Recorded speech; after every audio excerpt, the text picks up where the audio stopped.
This right here is the ultimate Minecraft enchanting guide. You want to have that invincible armor that turns you into a literal god? Or a sword that knocks enemies back while setting them on fire? Well, then enchanting is the way to get that.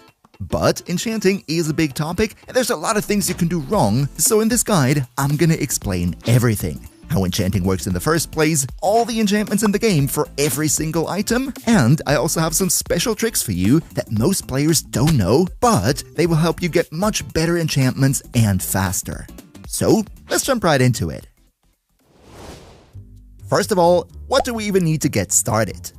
Well, to be able to enchant things in Minecraft, you first of all need to build an enchantment table. This right here is the crafting recipe, and as you can also see, you will need a total of 5 diamonds, 2 for the recipe, and then another 3 for a diamond pickaxe to mine the required obsidian. Once you have the enchantment table, the next thing you need is 15 bookshelves. Also here, this is the recipe, and just in case you're curious, for all 15, you will need a total of 90 wooden planks and 45 books, which in and of themselves will need 45 leather and 135 paper. So a quick tip from my side would be, before you even start your enchanting journey, try to get a basic sugarcane, wheat, and cow farm going, so you have a lot of sugarcane to turn into paper, a lot of cows for the leather, and grain to feed them. In case you're curious on how to build a great sugarcane farm, then I already have a video on that. I'm gonna link it in the cards so you can maybe check it out later. But alright, once you have the enchanting table and the 15 bookshelves, what you're gonna do is put down the enchanting table, leave 1 block free around it, and then you will place the bookshelves like so, because you need to have at least 15 bookshelves around the enchanting table to have access to the highest level enchantments. I personally usually build 18 bookshelves because it looks nicer like this, but 15 is the bare minimum that every player should have. And just by the way, if you could leave a quick like for the video, that would help me out big time with the YouTube algorithm and get this video out to more people. So thank you so much for your support. Alright, now you have everything you need to start enchanting, so let's next talk about how you actually do that in practice. Now, when you open up your enchanting table, this right here is the UI that you see. In this spot on the left here, you enter the item that you want to enchant, for example this golden pickaxe right here, and as you will see then, on the right side here, it offers you 3 random enchantments out of all the enchantments that can fit onto, in our case, a pickaxe. However, you can't just blindly take whichever you want, because enchantment is not free. Instead, you need 2 things. On the one hand, a resource called lapis lazuli. This is something that you usually find while mining, and probably until the point you have an enchantment table, you will already have some lapis. And secondly, you also need levels. Here on the right side, it shows you which total level you need to be to even access the respective enchantment. And then on the left, you can see how many of your levels you need to quote-unquote pay in order to buy it. In the first lot, we have a low-level enchantment. This only costs 1 level and 1 lapis.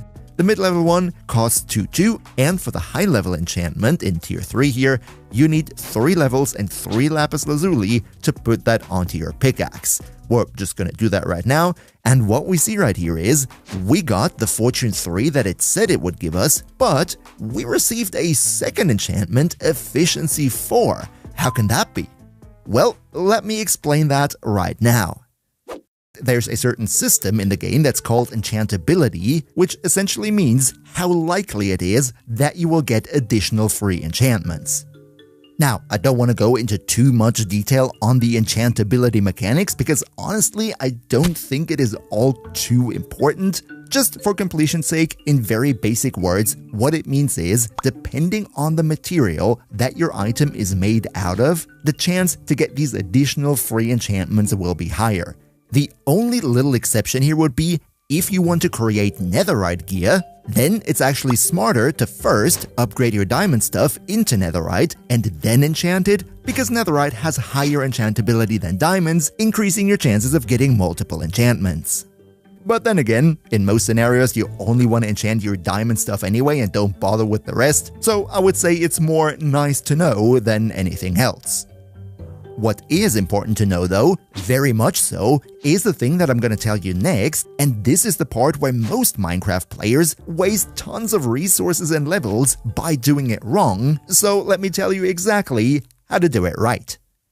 See, in most cases, you have a very clear idea of which enchantment you want. For example, you have a diamond pickaxe and you want to have Fortune 3 and Unbreaking on it.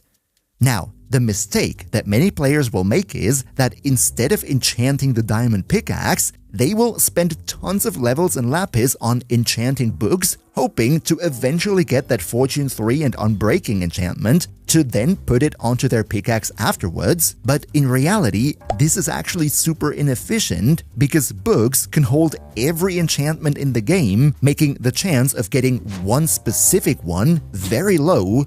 Whereas if you enchant an item directly, then the game will only ever offer you the enchantments that can fit onto said item. So if you, let's say, want a Fortune pickaxe, then the chance of getting Fortune by enchanting the pickaxe directly is infinitely higher than the chance of getting Fortune on a book. So here is exactly how you enchant right. First, go to your enchanting table and put the pickaxe on it. You can now see which enchantments the game offers. If your Fortune 3 is in the list, then perfect, just take it and you have your pickaxe. But if not, then just take a worthless pickaxe like a wood or stone one, give it the cheapest enchantment that is offered, because then it will re-roll the available enchantments. So you will essentially get a second chance to roll the Fortune 3 for your diamond pickaxe. And then you can just do that over and over and over again until the Fortune 3 shows up for your main pickaxe. This way, you only spend one level and one lapis per enchantment reroll, instead of what most other people do by just putting the level 3 enchantments on tons of books, wasting resources. However, there's another little trick that makes this rerolling even easier. Remember how I said that we need at least 15 bookshelves around the enchanting table to gain access to the maximum level enchantments in the first place? Well, we can kind of use this to trick the enchanting table a bit. If we don't like the enchantments on offer, then instead of enchanting the stone pickaxe right away, what we can also do is put down a couple of blocks in between the enchanting table and the bookshelves, because this way we make it that the enchantment table cannot quote-unquote see some of these bookshelves anymore, which will then accordingly reduce the level of the enchantments on offer. And by doing that, it sometimes happens that the game offers completely different enchantments. It doesn't always work, but at least it's worth a try. And if you want to do this in style, then you can also build a little piston construction with which you can raise and lower those blocks automatically. Okay, I might have just made it sound like enchanting books is a super duper dumb idea, but that's not true. It's actually one of the best and most important things you can do. Why is that now? Well, of course, having one enchantment of your choice on a tool is great, but ideally, you want to have multiple enchantments, right? You want to have that armor with protection and unbreaking and mending and everything, and the only way to get all the perfect enchantments on one item is by using books, and here is exactly how you do it. First of all, you will have to build an anvil. This is how you make it. Just keep in mind that it uses iron blocks, and each iron block consists out of 9 iron ingots, so for an anvil, you will need quite a bunch of iron, round about half a stack. Now, what can you do with the anvil? Well, first of all, you can use it to repair enchanted items. Just put the item that you want to repair into here, and then more of the material that this item was made of in the slot next to it, which will then cost you a bunch of levels, but repair the item and it keeps the enchantments intact, where if you just normally repair stuff in your inventory, the enchantments would get lost. Just one very important tip when you repair stuff on an anvil: do not waste your resources by doing it wrong. Here's what I mean. If you want to repair an item, let's say this gold shovel right here, then what you can do is put it onto the anvil and use gold ingots to repair it, in which case for every gold ingot you put onto the anvil, your shovel will regain a quarter of its durability, or in other words, to repair any type of item in the game, you need to put 4 of that material onto the anvil, but this could waste you a lot of resources, and there's actually a smarter way to go about it. See, instead of putting the material directly on the anvil, you can also take a second, intact copy of the same item and put that onto the anvil instead to instantly, fully repair the item. In case of our shovel, that means you only need one gold ingot to build another shovel, and that will instantly fully repair our shovel, making it much cheaper than putting 4 gold ingots in. And only for those items that take a lot of resources, for example a chestplate from an armor, only in that case repair it with the material, because a chestplate needs 8 materials to be crafted, so if you wanted to repair it with a second chestplate, you would have to spend 8 materials for the second chestplate, but that's not what you're here for, so let's talk about how to actually use the anvil for enchantments. See, just like with the repairing, what you could also do on an anvil is put an item on it, and then in the second slot, put a book with an enchantment, which will then put the enchantment that was previously on the book onto the item. This works with every enchantable item and the corresponding enchantment on a book. Alternatively, you could also place 2 of the same items with enchantments on it to put these enchantments together, so this way you can stack multiple enchantments on the same item.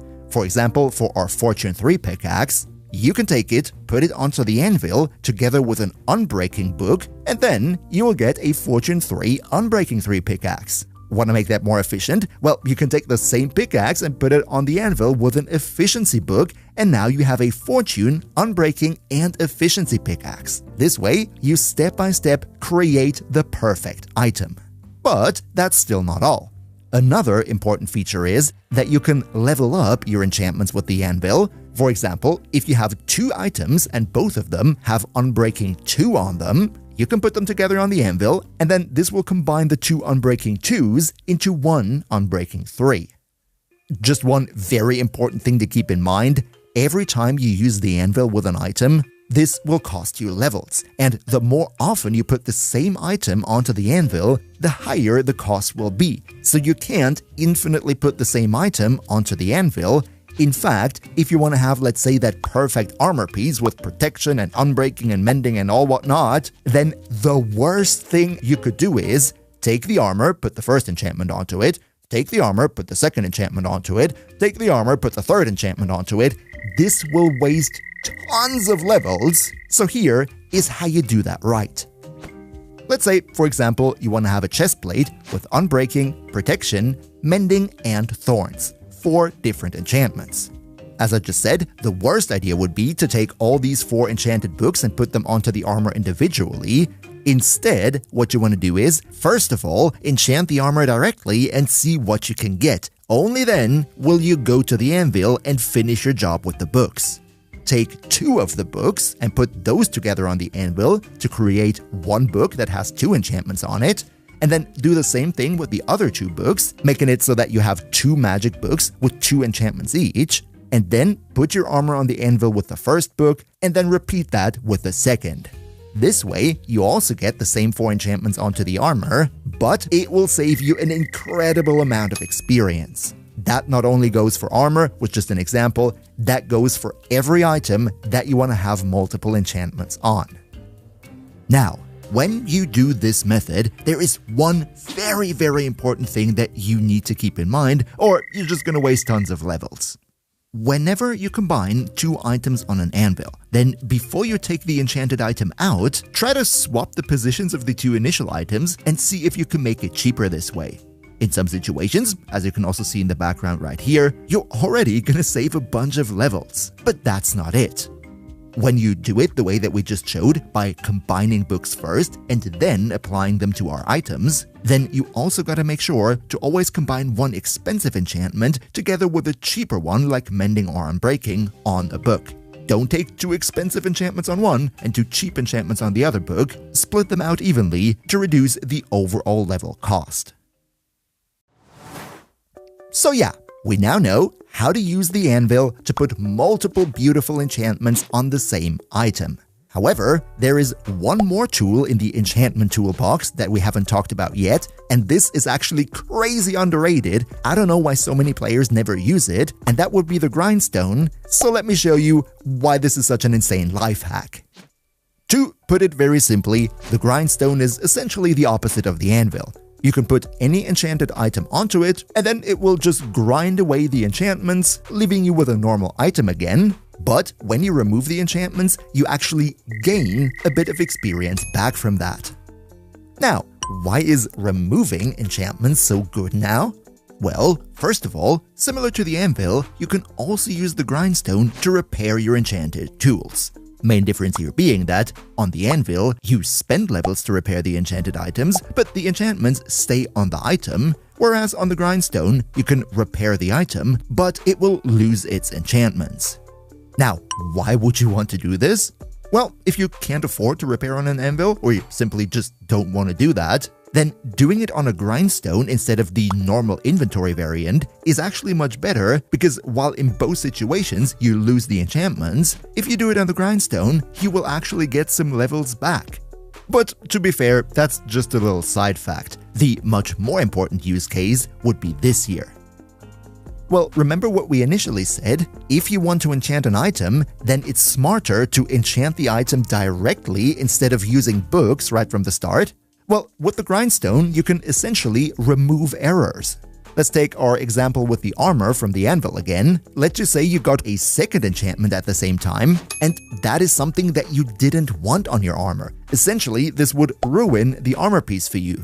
That's why most players like to keep it safe and only use books to make sure they only get the enchantments that they want, but there's really no need to, because in case that happens, you can just put the armor onto the grindstone and try again. You don't lose anything, and you even get parts of the experience back. Okay, I know I've been talking a lot and I'm really sorry, but I have one last final tip to share that I really haven't heard anyone talk about yet.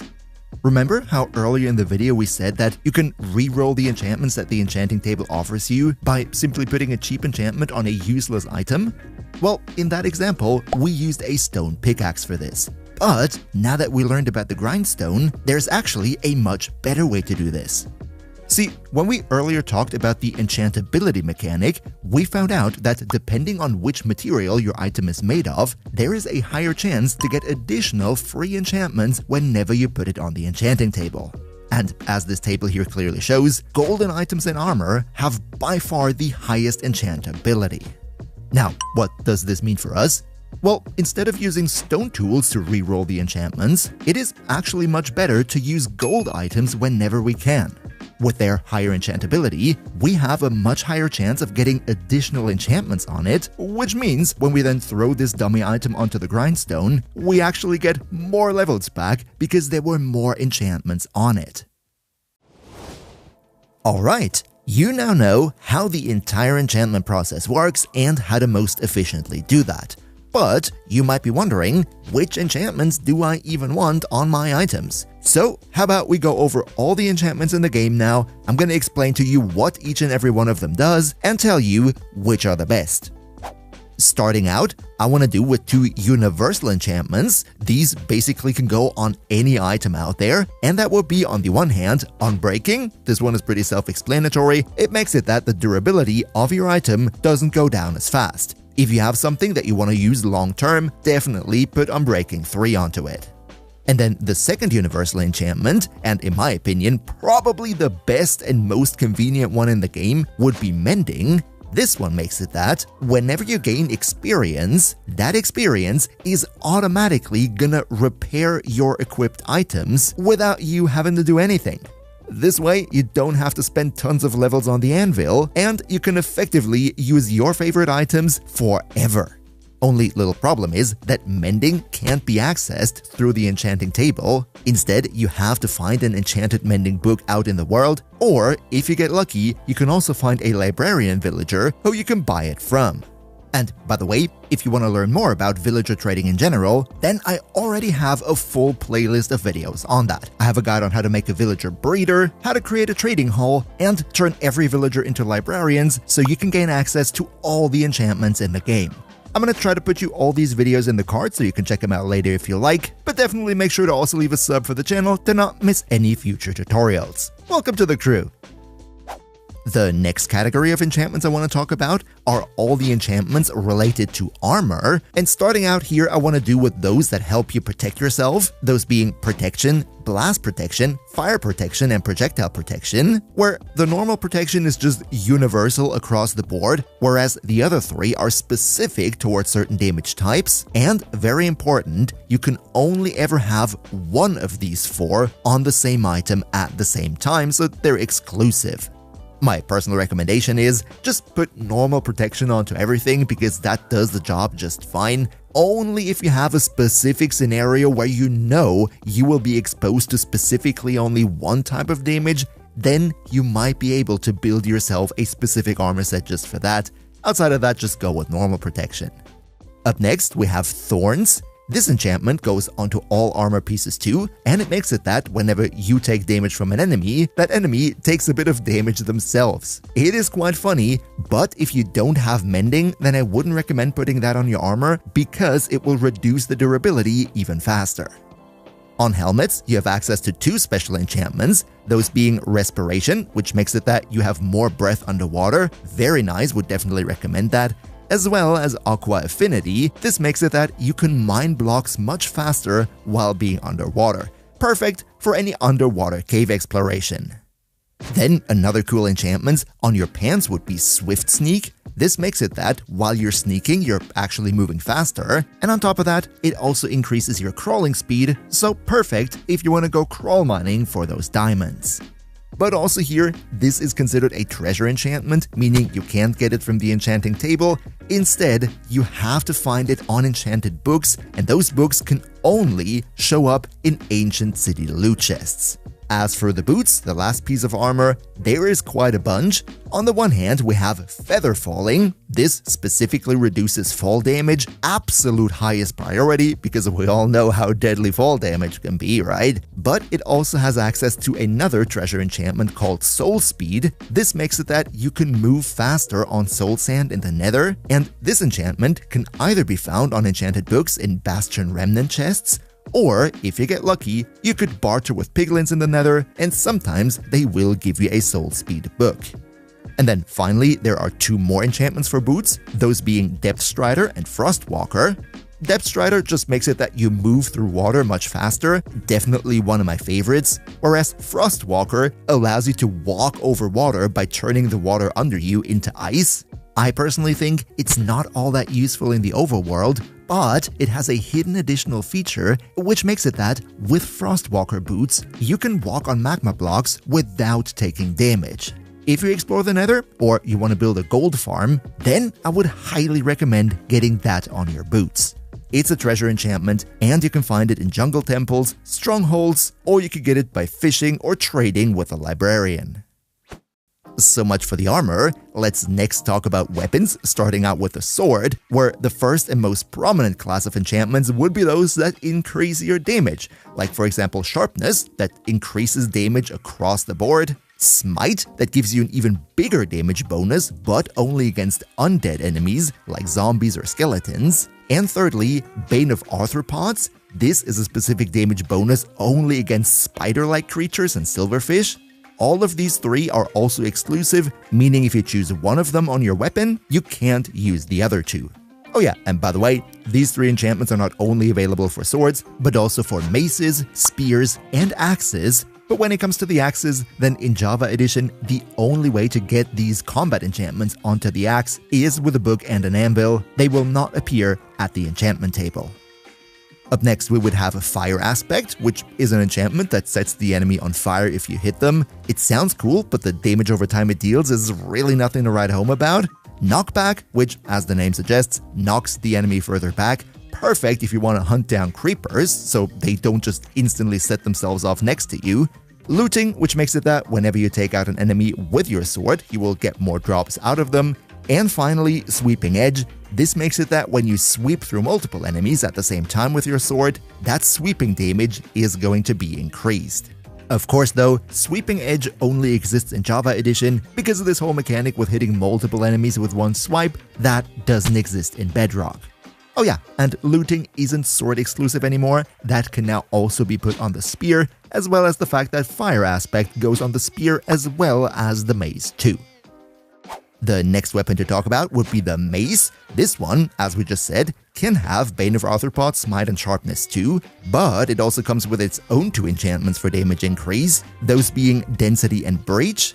Density increases your damage the higher your fall height is, and Breach makes it that you ignore parts of the enemy armor. All of these damage enchantments are exclusive, meaning you have to decide only for one on your mace. And then finally, there's another mace enchantment called Wind Burst. This one, as the name suggests, creates a wind burst when you hit with the mace. Wind Burst, though, is a treasure enchantment, and the only way to get it is from Trial Chamber, so keep that one in mind. Next, let's talk about the Trident.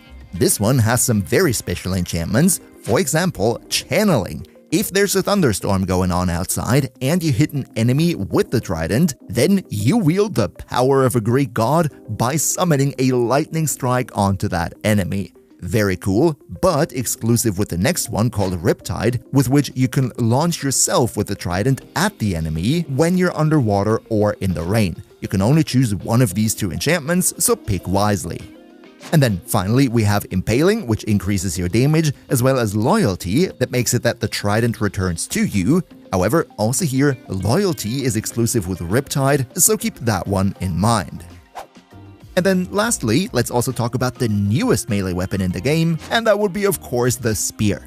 To make it real quick, also the Spear has access to Sharpness, Smite, Bane of Arthropods, Looting, Knockback, all that good stuff that the other weapons have too. The only Spear exclusive enchantment would be Lunge, and what this one does is basically the same thing as Riptide for the Trident, just on land. It lunges you forward when you do a jab attack, helping you to cross the gap to your opponent.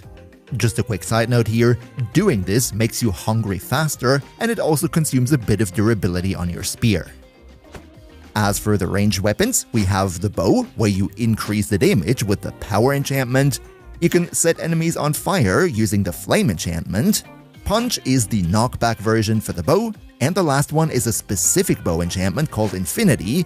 This one makes it that you don't consume arrows when firing. However, the problem with this is that it is exclusive with Mending, meaning you have the choice between no ammo consumption but the bow wears down over time, or have the bow be essentially indestructible but still use ammo.